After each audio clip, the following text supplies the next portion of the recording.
Hey, Brian from Garage Hall. Inside our Ford Lightning, we love it. However, Ford, you got to help us out here.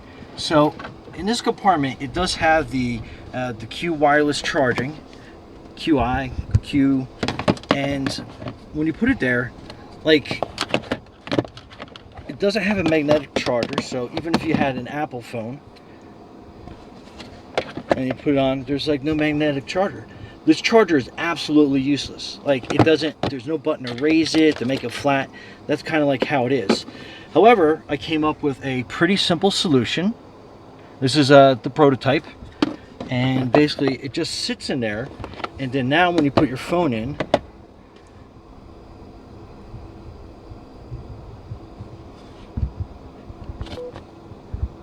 your charger actually works. So it's actually going to like be on fast wireless charging, but without this adapter, it just like falls down. Now again, this adapter is not going to be foolproof, because if you take a hard left or a right, you might have some slippage there and it won't line up perfectly. But if you're just cruising down the road and you want it to charge up nice and easy, there you go. And then on your Apple,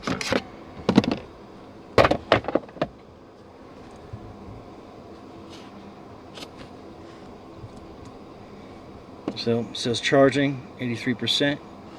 So yeah, that is going to be what you need. Anyhow, so just to kind of give you an idea, this was a piece of scrap wood I had that I cut to size, and it's basically it's 6 3/8 long. You can make it a little bit longer, a little bit shorter, fit your preference. And it's about 2 1/4 inches wide. Actually, it's 1, 2, 3. So it's 2 3/16, basically 2 1/4, just shy of 2 1/4. I had to trim it a little bit to make it fit good. And then again, this is basically 3/4 of an inch deep. So that's gonna be like your standard industry standard 1 inch, even though it's less than 3/4. But yeah, that's all you needed.